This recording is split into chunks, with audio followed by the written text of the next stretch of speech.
Hello everyone. तो चलिए, sub inspector के लिए जो मॉडल पेपर जो आया हुआ है, अगर आप जो है योजना चक्र का अगर मासिक पत्रिका अगर पेपर देते होंगे तो उसमें क्वेश्चन पेपर आया हुआ है। तो हम इसमें का लेवल भी देख लेते हैं कि किस टाइप का क्वेश्चन दे रहा है, कैसा है। 100 क्वेश्चन इसमें भी है। जितने भी जीएस का पार्ट है मैं उसको पूरा जो है विद आंसर आपको बताते जाता हूँ कि किस टाइप का लेवल का इसका क्वेश्चन है, और सॉल्व करेंगे। इससे क्या होगा, आपका प्रिपरेशन बहुत अच्छे से हो जाएगा और मेरा भी हो जाएगा। ठीक है, तो चलिए देखते हैं। और ये इसका पीडीएफ जो है आपको डिस्क्रिप्शन पे मिल जाएगा। ग्रुप में ज्वाइन होती है आपको इसका पीडीएफ जो क्वेश्चन है और विद आंसर आपको मिल जाएगा। तो चलिए स्टार्ट करते हैं। फर्स्ट क्वेश्चन क्या है, तो यहाँ पे फर्स्ट क्वेश्चन पूछा गया है, निम्नलिखित में से किस शिलालेख में कालिदास के नाम का उल्लेख मिलता है। तो पहला है इलाहाबाद के जो स्तंभ शिलालेख है उसमें, या एल्होल शिलालेख में, या अल पांडु अनुदान में, या हनुमा कोंडा शिलालेख में। तो इसका सही आंसर इन्होंने लिया है एल्होल शिलालेख से जो है कालिदास के नाम का उल्लेख मिलता है। तो सही आंसर क्या होगा, बी। फर्स्ट का आंसर बी इन्होंने लिया है। ठीक है, नेक्स्ट देखते हैं। बौद्ध धर्म में, अब थोड़ा इसका लेवल बहुत हार्ड रहेगा तो थोड़ा अच्छे से देखते हैं कि किस लेवल तक गए हम। कि बौद्ध धर्म में मठवासी व्यवस्था के सदस्यों के व्यवहार को नियंत्रित करने वाली 5 नैतिक आचार संहिता निम्नलिखित में से कौन सी है। पहला है हिंसा ना करना, सेकंड है दूसरों की संपत्ति का लालच ना करना, भ्रष्ट भ्रष्ट आचरण में लिप्त ना होना, चौथा झूठ ना बोलना, और पांचवा है नशीली पदार्थों का प्रयोग ना करना। इनमें से कौन सी 5 नैतिक आचार संहिता में से कौन सी है पूछ रहा है। तो सेकंड का ऑप्शन लिया है। अब देखते हैं नीचे क्या क्या है। केवल 1 2 3 2 3 4। तो इसका आंसर सही लिया है केवल डी, सेकंड का डी। मतलब ये सभी जो है टोटल 5 जो दिया हुआ है ना कि हिंसा ना करना, दूसरों की संपत्ति का लालच ना करना, ये सभी जो है बौद्ध धर्म में मठवासी व्यवस्था के सदस्यों के व्यवहार को नियंत्रित करने वाली 5 नैतिक आचार संहिता बताया गया है। ठीक है, नेक्स्ट क्वेश्चन देखते हैं। निम्नलिखित में से किस कुषाण शासक ने अपने सिक्कों पर खुद को महेश्वर घोषित किया है। ऑप्शन है कनिष्क, कडफिस में, या वासुदेव द्वितीय, या विम कडफिसेस। तो सही आंसर है इसका विम कडफिसेस। इन्होंने जो है महेश्वर घोषित किया अपने सिक्कों पर खुद को। नेक्स्ट देखते हैं। ये देखो अच्छा क्वेश्चन है। मुद्रा राक्षस एवं देवी चंद्रगुप्तम के लेखक कौन है। तो मुद्रा राक्षस के लेखक कौन है। चौथा का मुद्रा राक्षस में है विशाख दत्त। बहुत इंपॉर्टेंट क्वेश्चन ये पूछा गया, मुद्रा राक्षस के लेखक कौन है।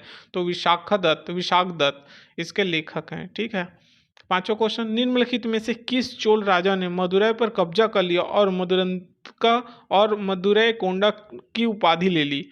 तो ऑप्शन क्या है, विजयालय, आदित्य प्रथम, परंतक प्रथम, या परंतक द्वितीय। तो इसका जिन्होंने जो है मदुरै में कब्जा कर लिया था और मदुरै कोंडा की उपाधि ली थी, उसका सही आंसर है पांचवे का सी, परंतक प्रथम। इन्होंने ही उपाधि धारण की थी। छठा क्वेश्चन। श्री रामानुज आचार्य एक भारतीय दार्शनिक थे और ये सबसे महत्वपूर्ण संत के रूप में जाने जाते हैं। तो रामानुज कौन थे, वैष्णववाद थे। देखते हैं नेक्स्ट क्वेश्चन क्या है, मतलब नेक्स्ट ऑप्शन क्या है।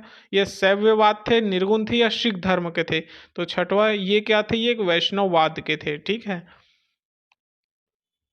ये वैष्णव रामानुज जो है वैष्णववाद के थे। सही आंसर है इसका ए।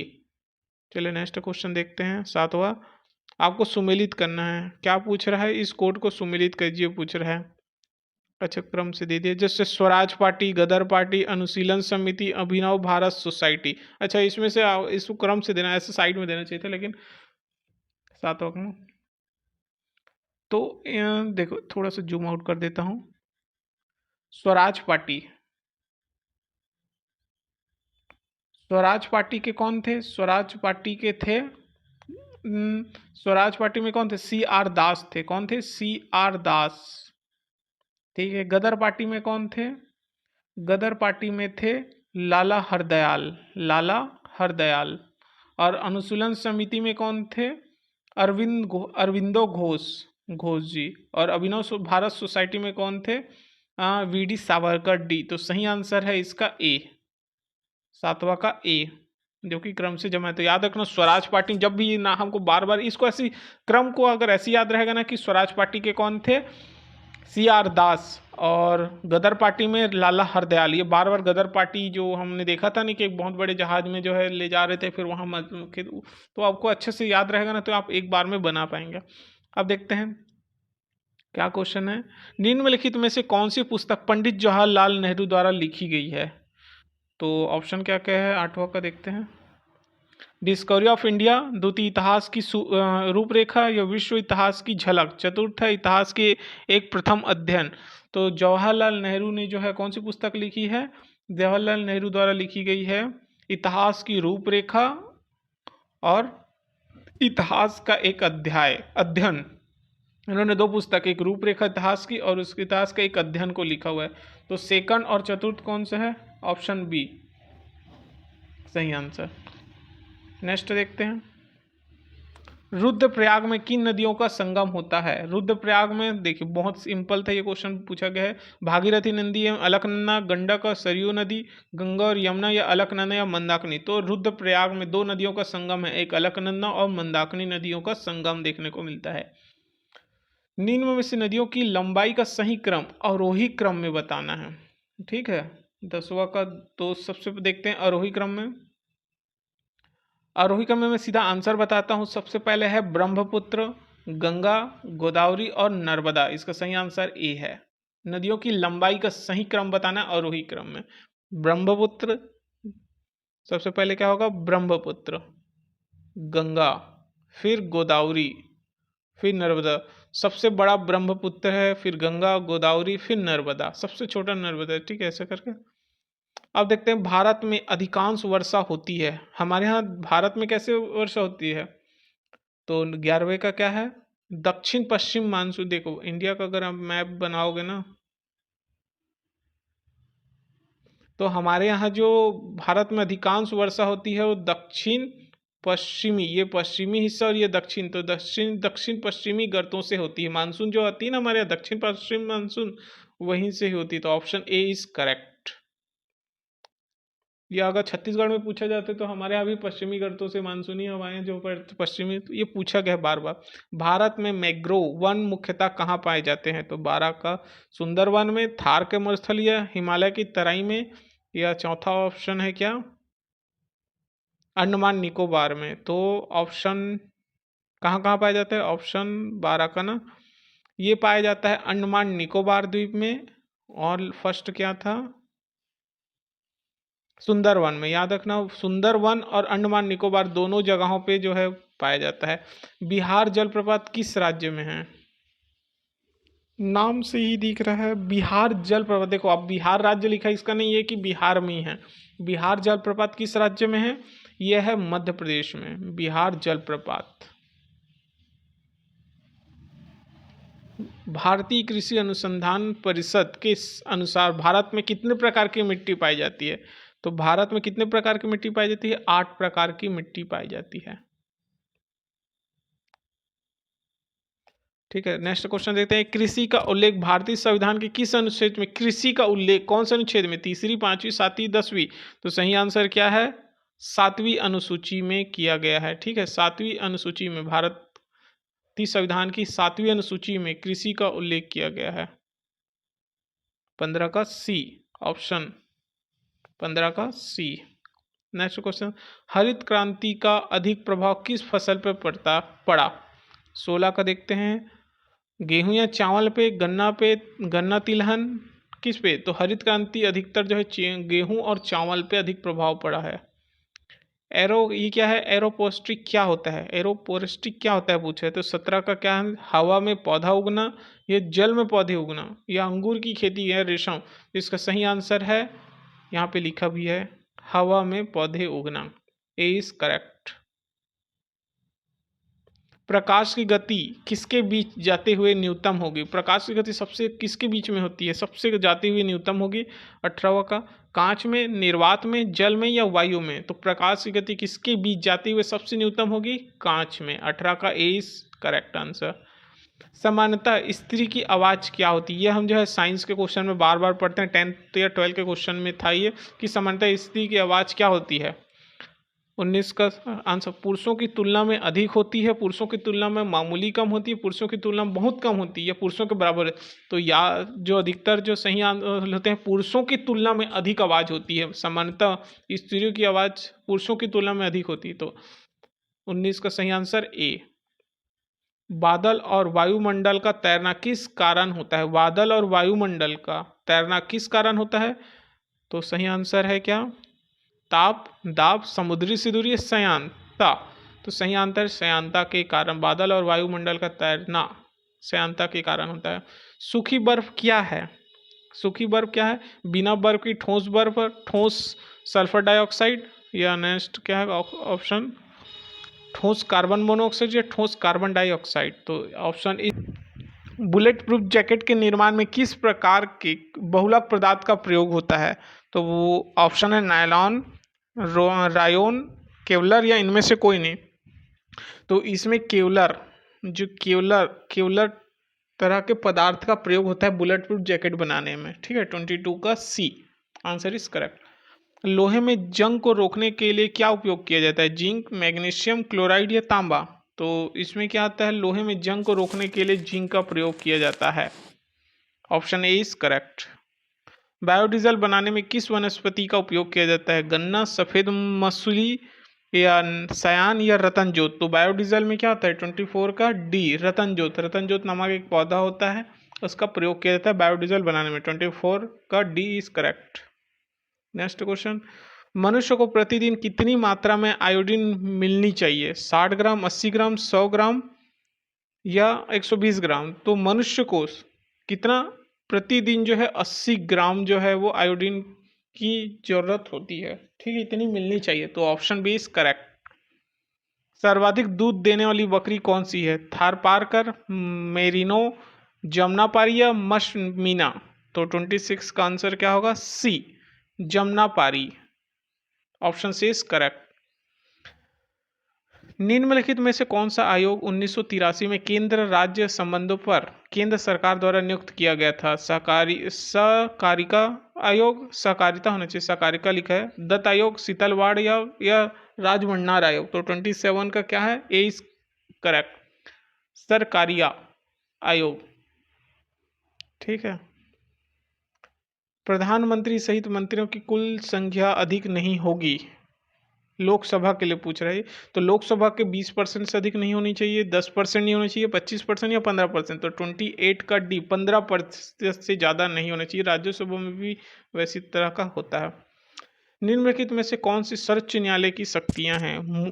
पहला ऑप्शन है मूल अपीलीय क्षेत्राधिकार, तदर्थ न्यायाधीशों की नियुक्ति, न्यायिक समीक्षा, उपरोक्त में से सभी। तो 29 का डी, ये सभी जो सर्वोच्च न्यायालय की सर्वोच्च शक्तियों में आता है। 29 का डी इज करेक्ट।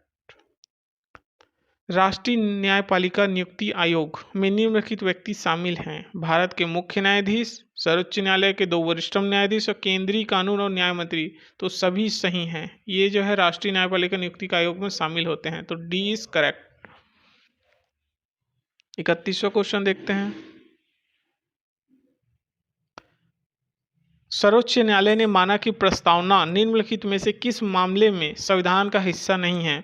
बेरूबारी संघ मामला, उन्नति कृष्णन बनाम संघ, मिर्नवा मिल्स बनाम भारत संघ एवं अन्य राज्य, या सुनील बत्रा बनाम दिल्ली सरकार।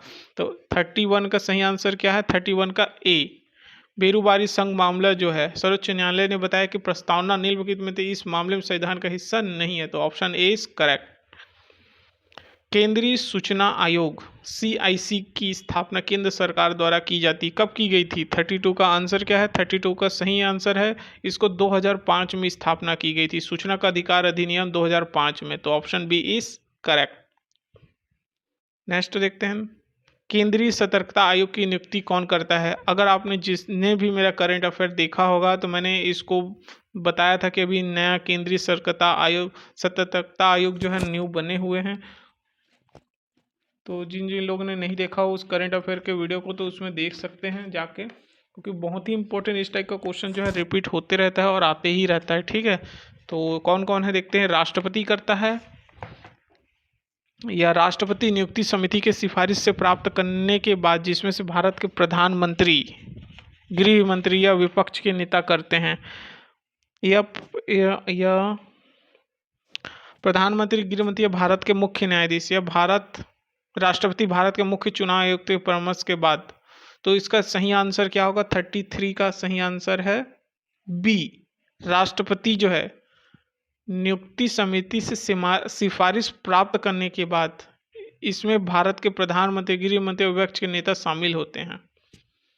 ठीक है, 33 का ऑप्शन बी इज करेक्ट। तो अभी जो है केंद्रीय सतर्कता आयुक्त कौन बने हैं करंट में? सुरेश एन पटेल। 3 अगस्त को इन्होंने कार्यभार ग्रहण किया है। इसको शपथ दिलाते हैं राष्ट्रपति। अभी शपथ कौन दिलाए थे? द्रौपदी मुर्मू। लेकिन राष्ट्रपति जो है नियुक्त शपथ तो दिलाए बट नियुक्ति समिति के सिफारिश पे करते हैं। ठीक है, तो करंट अफेयर इससे रिलेटेड बनता है। भारत के किस पूर्व प्रधानमंत्री ने भारत का केंद्रीय बजट पेश नहीं किया है? ऑप्शन मोरारजी देसाई, राजीव गांधी, इंदिरा गांधी, अटल बिहारी वाजपेयी। तो 34 का option D is correct. Atal Bihari Vajpayee ने केंद्रीय बजट पेश नहीं किया था। Option D is correct. संघ द्वारा लगाए एवं एकत्र किए गए कर लेकिन उन राज्यों को सौंप गए जिनके भीतर वे उद्धरणीय हैं। नीचे सही विकल्प का पता लगाएं। 35 का देखते हैं क्या है। पहला ऑप्शन क्या था? स्टॉक एक्सचेंज में लेन देन पर कर। द्वितीय, विज्ञापनों सहित समाचार पत्रों की बिक्री और खरीद पर कर। या कृषि संपदा के अलावा अन्य संपत्ति के पर शुल्क। चिकित्सा शौचालय की तैयारियों पर स्टाम्प शुल्क। तो इसमें से क्या है ऑप्शन? 35 का B is correct. First, second, third सभी सही है। सिर्फ चिकित्सा और शौचालय की तैयारियों पर स्टाम्प शुल्क नहीं लगता है, बाकी सभी में ये शुल्क लगाया जाता है। तो option B is correct. Next देखते हैं 36 का। निम्नलिखित में से कौन सा कथन गलत है? राज्य विधानसभा के निर्वाचित और मनोनीत सदस्य राष्ट्रपति में चुनाव भाग लेते हैं, ये बिल्कुल गलत है। राज्य विधानसभा के सिर्फ निर्वाचित सदस्य ही जो है वो राष्ट्रपति में चुनाव लेते, तो मनोनीत ये गलत है। केंद्रीय कार्यकारी में राष्ट्रपति, उपराष्ट्रपति, प्रधानमंत्री, भारत के महान्यायवादी शामिल होते हैं। ठीक है, ये सही है। संविधान के उल्लंघन के लिए राष्ट्रपति के खिलाफ, बिल्कुल यह भी क्वेश्चन बना हुआ था कि हम राष्ट्रपति को कैसे उसके पद से हटा सकते हैं। तो संविधान का जब वे उल्लंघन करते हैं तो राष्ट्रपति को उसके खिलाफ महाभियोग लगाकर किया जा सकता है। अनुच्छेद 56 में राष्ट्रपति के कार्यकाल की परिकल्पना की गई। तो बिल्कुल ये तीनों सत्य है, सिर्फ ये पहला वाला बस गलत है कि राज्य विधानसभा के निर्वाचन में और मनोनीत सदस्य चुनाव में भाग लेते हैं। तो चलिए नेक्स्ट क्वेश्चन देखते हैं 37। निम्नलिखित में से कौन सा कथन सही नहीं है? 37 का, राष्ट्रपति भारत के सैन्य बलों के प्रमुख होते हैं, बिल्कुल सही है। राष्ट्रपति अनुसूचित जाति अनुसूचित जनजाति की स्थितियों के बीच की जांच के लिए एक आयोग नियुक्त कर सकते हैं। संसद किसी भी क्षेत्र को अनुसूचित क्षेत्र घोषित कर सकता है। भारत के राष्ट्रपति वित्त आयोग के अध्यक्ष का चयन करते हैं। तो ऑप्शन 37 का करेक्ट क्या होगा? सी। सॉरी, इसमें से कौन सा कथन सही नहीं है, हमको नहीं बताना है। तो संसद किसी भी क्षेत्र को अनुसूचित क्षेत्र घोषित नहीं, ये ऐसा भाई संसद ऐसा नहीं कर सकता। किसी भी क्षेत्र को अनुसूचित जाति थोड़ी क्षेत्र घोषित कर देगा, बाकी सही है। तो ऑप्शन सी इज करेक्ट। इसका सही आंसर क्या होगा? सी। नेक्स्ट देखते हैं 38। पृथ्वी दिवस का विषय क्या है? 2022 में पृथ्वी दिवस का विषय क्या है? हम प्रतिवर्ष 22 अप्रैल को क्या मनाते हैं? अर्थ डे मनाते हैं। तो इसका विषय क्या था? वो देख लेते हैं। इसका विषय क्या था? हमारे ग्रह में निवेश करें, हमारे ग्रह को संरक्षित और संरक्षित करने के लिए यह ग्रह पृथ्वी के लिए जिम्मेदार हर कोई, या हमारी पृथ्वी को पुनः स्थापित करें। तो इसका विषय क्या था इस बार का? हमारे ग्रह में निवेश करें। तो ऑप्शन ए इज करेक्ट। 38 का ए। मौद्रिक नीति से क्या तात्पर्य है? तो 39 का सही आंसर क्या होगा देखते हैं। वह प्रक्रिया जिसके द्वारा संसद द्वारा मुद्रास्फीति को नियंत्रित करती है, वह प्रक्रिया जिसके द्वारा किसी देश की केंद्रीय बैंक या मौद्रिक प्राधिकरण धन की आपूर्ति को नियंत्रित करता है। ये बिल्कुल सही है। एक ऐसी प्रक्रिया जिसके द्वारा किसी भी देश की केंद्रीय बैंक या मौद्रिक प्राधिकरण धन की आपूर्ति को नियंत्रित करता है। तो मौद्रिक नीति का यही सही डेफिनेशन है। वह प्रक्रिया जिसके द्वारा अंतर्राष्ट्रीय बाजार मुक्त को नहीं, ये गलत है। तो ऑप्शन बी इज करेक्ट। 39 का क्या है? Option B is correct. Bharat में से किस प्रकार की बेरोजगारी पाई जाती है? संरचनात्मक बेरोजगारी, मौसमी बेरोजगारी, या प्रच्छन्न बेरोजगारी, या ऊपर के सभी? बोल रहे तो 40 का डी, हमारे भारत में सभी प्रकार की बेरोजगारी पाई जाती है, तो option D is correct. Bharat के कृषि क्षेत्र में किस प्रकार की बेरोजगारी पाई जाती है? फिर से वही प्रछन्न बेरोजगारी, स्वैच्छिक बेरोजगारी, प्रतिरोधात्मक प्रतिरोधात्मक बेरोजगारी। तो 41 का ए, देखो इनमें से हमने अभी देखा था ना, संरचनात्मक, मौसमी, प्रछन्न, तो इसमें बाकी चीज नहीं दिया हुआ है, तो ये सभी कैंसल है। तो हमारे यहाँ प्रछन्न बेरोजगारी पाई जाती है अगर एक पर्टिकुलर पूछता है तो। भारत में पहला आर्थिक सर्वेक्षण कब प्रस्तुत किया गया था? तो 32 कब किया गया था? भारत आज़ाद होने के बाद में 1950-51 में भारत का पहला आर्थिक सर्वेक्षण जो है प्रस्तुत किया गया था। इंपॉर्टेंट है ये क्वेश्चन। आर्थिक सर्वेक्षण के संदर्भ में निम्नलिखित कथनों पर विचार करें। यह वित्त मंत्री द्वारा प्रस्तुत एक वार्षिक दस्तावेज है, बिल्कुल सही। रिपोर्ट अर्थव्यवस्था के विभिन्न क्षेत्रों की स्थिति को रेखांकित करती है, बिल्कुल सही। आर्थिक सर्वेक्षण उन सुधारों का सुझाव देता है जो विकास को गति को प्रदान करने के लिए किए जाते हैं, बिल्कुल सही। तीनों सही हैं, तो ऑप्शन डी इज करेक्ट, जो कि तीनों सही हैं। आर्थिक सर्वेक्षण 2022 में वित्त वर्ष 2022 के लिए सकल घरेलू उत्पाद पर कितनी वृद्धि का अनुमान लगाया गया है? तो 44 का ऑप्शन देखते हैं। 8 से 8.5%, 9 से 9.2%, 7.1 से 7.3%, 3 से। तो इसका सही आंसर 8 से लेके 8.5% की अनुमति लगाएगी, तो ऑप्शन ए इज 44 का ए इज करेक्ट। भारत का प्रतीक चिन्ह कहाँ से अपनाया गया है? सारनाथ, सांची स्तूप, या दोनों में से ए और बी? भारत का राष्ट्रीय ध्वज, तो 45 का A Sarnath, option A is correct. केंद्र शासित प्रदेश और शहर के राज्यों में भारत नवाचार सूचकांक 2022 में कौन सा शहर केंद्र शासित में शीर्ष पर रहा है? दिल्ली, तो बहुत इजी है, चंडीगढ़ ही जो शीर्ष पर है केंद्र शासित प्रदेशों में, तो ऑप्शन बी इज करेक्ट। ठीक है। 47 का देखते हैं। नवीनतम फिक्की सर्वेक्षण के अनुसार भारतीय अर्थव्यवस्था के वित्त वर्ष 2022-23 में कितना विस्तार होने की उम्मीद है? 47 अभी बताया ना, 8 से इतना था, तो वो लगभग ये अलग है। नवीनतम फिक्की जो निकालता है इसको सर्वेक्षण, उसके अनुसार भारतीय अर्थव्यवस्था 2022 में 7% विस्तार होने की अनुमति है। फ्री पैकेज और लेबल वाले खाद्य पदार्थों पर कितना प्रतिशत जीएसटी लगेगा? देखिए अब जो है बहुत सारे खाद्य पदार्थों पे भी जीएसटी लगने की जो है वित्त मंत्रालय से आ चुका है। तो 48 का सही आंसर क्या होगा? 12%, 18%, 7% या 5? जितने भी खाद्य प्री पैकेज और लेबल वाले खाद्य पदार्थों पर 5%, याद रखना है, इसको जीएसटी लगेगा 5% का। छत्तीसगढ़ में राष्ट्रीय जनजाति साहित्य महोत्सव 2022 कब से कब तक मनाया गया? बहुत इंपॉर्टेंट क्वेश्चन है। 49 का तो ये कब मनाया गया? 10 से 13 अप्रैल के बीच में, 19 से 21 अप्रैल के बीच में, 19 से 21 मई के बीच में, 21 से 24। तो हमारे यहाँ जो है 19 से 21 अप्रैल के बीच में जनजाति महोत्सव मनाया गया, बहुत इंपॉर्टेंट है। खेलो इंडिया यूथ गेम्स में छत्तीसगढ़ को पहला स्वर्ण पदक कौन से खेल में मिला? तो 50 का सही आंसर क्या होगा? वेट लिफ्टिंग में, मलखंब में, दौड़ में, तीरंदाजी। तो हमको जो है वेट लिफ्टिंग में स्वर्ण पदक मिला है। चिन्मणी माता महतारी जतन योजना के तहत कितने रुपए की प्रस्तुति का लाभ दिया जाता है? 3,000, 5,000, 8,000, 10,000? तो 51 का, तो 10,000 रुपए का लाभ दिया जाता है, option D is correct. Chhattisgarh का फीफा एफ्रूड सिंथेटिक फुटबॉल ग्राउंड कहाँ बनाया गया? बहुत इंपॉर्टेंट है ये। ठीक है, तो ये बहुत इंपॉर्टेंट है छत्तीसगढ़ के लिए। रायपुर में, दुर्ग में, जगदलपुर में, बिलासपुर में? तो 54 का ये बनाया जा रहा है, जगदलपुर में बनाया गया है। ठीक है, जगदलपुर बस्तर में। कौशल विकास और उद्यमशीलता के क्षेत्र में नवाचार और स्वरोजगार की दिशा में बेहतर प्रदर्शन के लिए कौन सी जिलों को अवार्ड फॉर एक्सीलेंट से पुरस्कृत? ये क्वेश्चन भी एसआई और सीजीपीएससी का जो हम टेस्ट दे रहे उसमें बार बार पूछा गया है। एक्सीलेंट अवार्ड से पुरस्कृत किया गया है कौशल विकास के क्षेत्र में।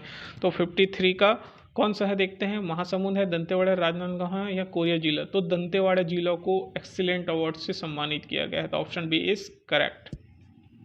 53 का बी। 54 का देखते हैं। इंडिया इन्वेंशन इंडेक्स 2021 में प्रमुख राज्यों की श्रेणी में, ये भी क्वेश्चन भी पूछा गया, जो इन्वेंशन हो रहे हैं ना उसमें छत्तीसगढ़ में कौन सी स्थान है? तो 54 का देखते हैं। चौथा नंबर है, 9वां नंबर है, 15 नंबर या 17 नंबर? तो हमारे छत्तीसगढ़ को स्थान मिला है 17 नंबर का।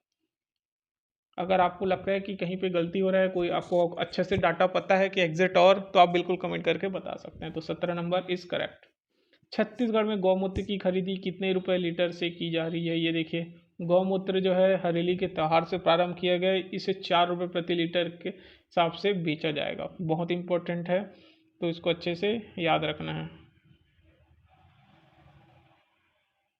ठीक है, बहुत इंपॉर्टेंट है, 4 रुपये लीटर के हिसाब से इसको सेल करेंगे।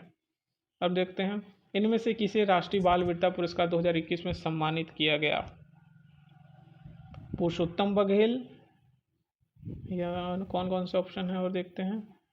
अमर ज्योति जाहिरे, वर्षा जाहिरे, तो ऑप्शन क्या है 56 का बी, अमन ज्योति जाहिरे को जो है वो वीरता पुरस्कार से सम्मानित किया गया है। नल, अब देखिए थोड़ा सा, अब देखते हैं नल वंश के शासकों की स्वर्ण मुद्राएं कहाँ से प्राप्त हुई है। नल वंश की मुद्राएं कहाँ कहाँ से? अडेंगा, केशकाल, बकावट बस्तर, सरोना या दरबा। तो नल वंशों की जानकारी जो हम कहाँ से दे रहे थे 57 भाई, अडेंगा केशकाल घाटी से इसकी स्वर्ण मुद्राएं मिली हुई हैं। अब थोड़ा सा पूरे छत्तीसगढ़ के हिस्ट्री से क्वेश्चन दे रहा है, देखते हैं क्या क्या है। निम्नलिखित में से कौन सा कथन सही नहीं है? छत्तीसगढ़ में कलचुरी प्रशासन, देखिए बहुत अच्छा क्वेश्चन, छत्तीसगढ़ में कलचुरी प्रशासन राजतंत्रात्मक था, सही को बताना। ठीक है, राज्य में राज्यों को प्रशासन में राज्यों को मातों की सहायता प्राप्त थी, ये भी सही है। राज्यों के प्रशासक के प्रमुख, जो प्रशासन का प्रमुख प्रधान होता था, ये भी सही है। तो 58 का ऑप्शन, देखिए सबसे पहले तो ऑप्शन देखते हैं, सही बताना है। छत्तीसगढ़ में कलचुरी शासन प्रशासन राजतंत्रात्मक थी, इन्हें राजाओं का मात्यों की सहायता भी प्राप्त थी, बिल्कुल सही है। और क्या है, राज्य के गांव के प्रशासन का प्रमुख प्रधान होता था। तो 58 का बी इज करेक्ट, दोनों सही हैं, थर्ड गलत है।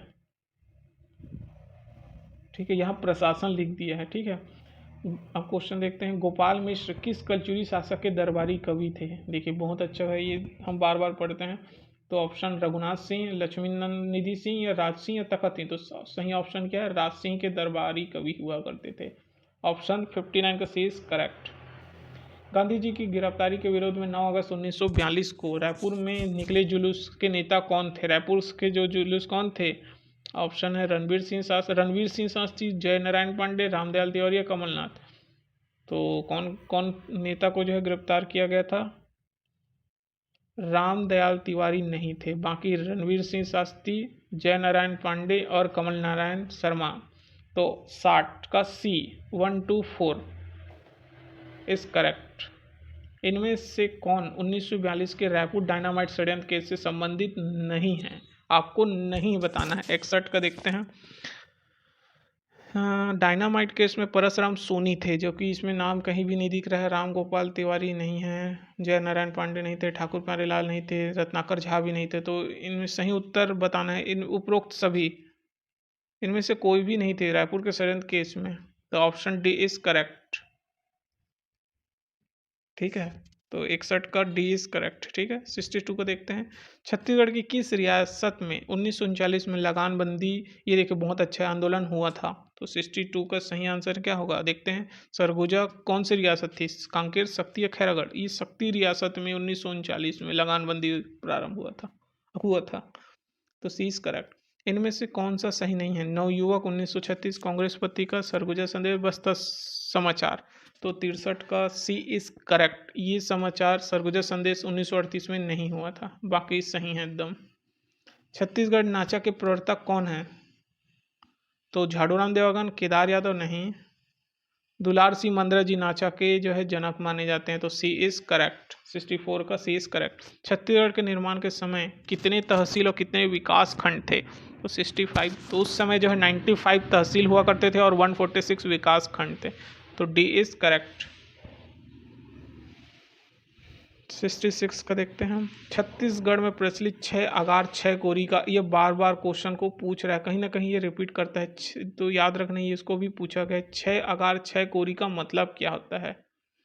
66 का। ठीक है, तो 36 होता है, 66 होता है या 126, 136? 6 अगार मतलब 126 होता है, 6 कोरी ये होगा, 6 अगार इसको बोलते हैं। 126, 66 का सी इज करेक्ट। तो याद रखना ये क्वेश्चन कहीं भी दिखता है 6 अगार 6 कोरी का मतलब 126 होता है, नहीं तो 6 अगार मतलब 6 लिखते हैं, 6 कोरी मतलब 6, इसको टिक लगाते हैं। बेल धातु से निर्मित वस्तु को सामान्यतः क्या कहते हैं? बेलवा, ढोकरा, सीसल या पिटवा लोहा? तो 67 का डी इज पिटवा लोहा कहते हैं, जो बेल धातु से निर्मित होते हैं। तो ऑप्शन डी इज करेक्ट। ठीक है, अब देखते हैं नेक्स्ट क्वेश्चन। पंडित रविशंकर शुक्ल रायपुर जिला काउंसिल के अध्यक्ष कब रहे थे? ये भी क्वेश्चन पूछा गया है। रायपुर जिला काउंसिल के अध्यक्ष कब थे?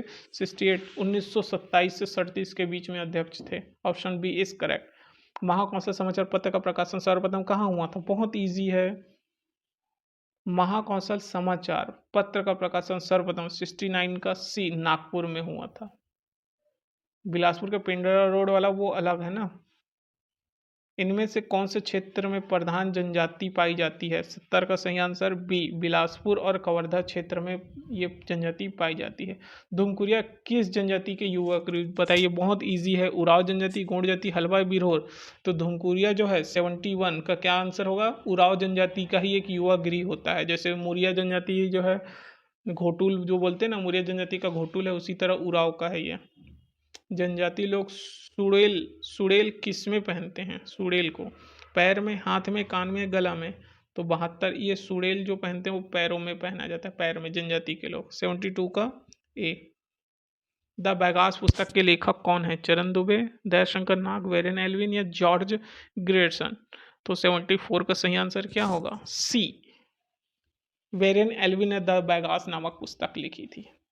दियारी त्यौहार क्या होता है? ये भी पूछा गया। दियारी अंगदेव की पूजा करते हैं, पशुओं को खाना देते हैं, या साल वृक्ष में फूल आने के बाद करते हैं। दियारी त्यौहार कब मनाते हैं? या पृथ्वी देव की पूजा करते हैं।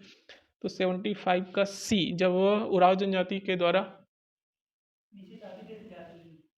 तो दियारी त्यौहार जो है उराव जनजाति में क्या होता है कि जब साल वृक्ष में फूल लगने लगते हैं ना, तो दियारी त्यौहार मनाते हैं। हाथामाड़ा गुफा कहाँ स्थित है? रायगढ़ में, जांजगीर चांपा में, कोरबा या जसपुर में। तो 76 का आंसर सही क्या है? कोरबा जिले में है, याद रखना ना, हाथामाड़ा गुफा। नेक्स्ट क्वेश्चन देखते हैं 77 का। छत्तीसगढ़ में रामपाल शिव मंदिर कहाँ स्थित है? रामपाल 77 का सही आंसर क्या होगा?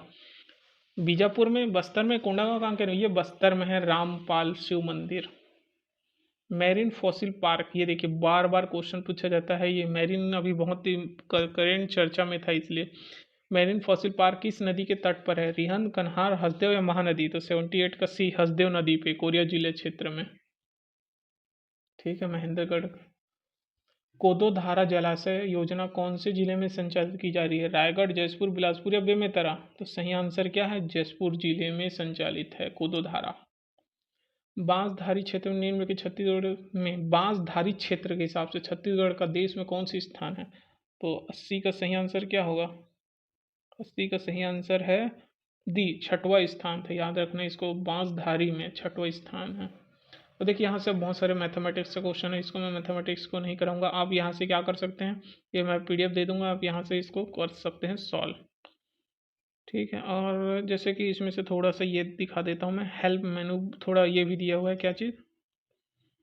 कंप्यूटर का क्वेश्चन। जैसे DVD किसका उदाहरण है? हार्ड डिस्क का, ऑप्टिकल का, ऑप्टिकल डिस्क, आउटपुट डिवाइस या सॉलिड स्टेट स्टोरेज। तो ये ऑप्टिकल डिस्क होता है ना, DVD इसका उदाहरण होता है।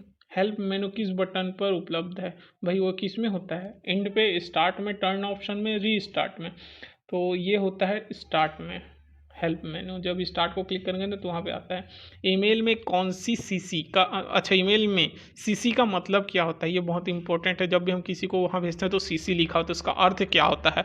तो 98 का सही आंसर क्या होगा देखते हैं। कॉपी पेस्ट, कट और कॉपी, कार्बन कॉपी। CC का मतलब है कार्बन कॉपी। जब भी आप मेल करोगे ना तो CC में एक ईमेल ID डालोगे ना तो कार्बन कॉपी की तरह उसमें भी सेंड होता है। कंप्यूटर में IC चिप सामान्यतः किसका बना होता है? भाई ये बहुत इंपॉर्टेंट और इजी है, सिलिकॉन का बना होता है ये। निम्न में से किसका उपयोग तेजी से गेम खेलने के लिए किया जाता है? माउस, कीबोर्ड, जॉयस्टिक या इनमें से कोई नहीं? ये भी बहुत ईजी है, जॉयस्टिक से खेलते हैं। माउस और कीबोर्ड से ज़्यादा जॉयस्टिक में खेला जाता है। तो आई होप इसी तरह और जो करंट अफेयर का और जितने भी टेस्ट हो रहे हैं उसका भी मैं वीडियो बनाऊंगा ताकि आपका भी अच्छे से हो सके। और साथ ही साथ उड़ान अकेडमी में भी SI का टेस्ट है, तो मैंने जो छोड़ दिया था, जैसे फर्स्ट नंबर का भी मैंने अपलोड किया था, सेकंड, थर्ड, फोर्थ भी बचा है, उसका भी मैं जल्दी से अपलोड करूँगा। चैनल को सब्सक्राइब करके रखिए। और हम SI के लिए बहुत ही ज़्यादा अच्छा से स्ट्रॉन्ग प्रिपरेशन करेंगे ताकि हमारा जल्दी से अच्छा से सिलेक्शन हो सके। ठीक है, वीडियो अच्छा लगा तो चैनल को सब्सक्राइब जरूर कीजिएगा।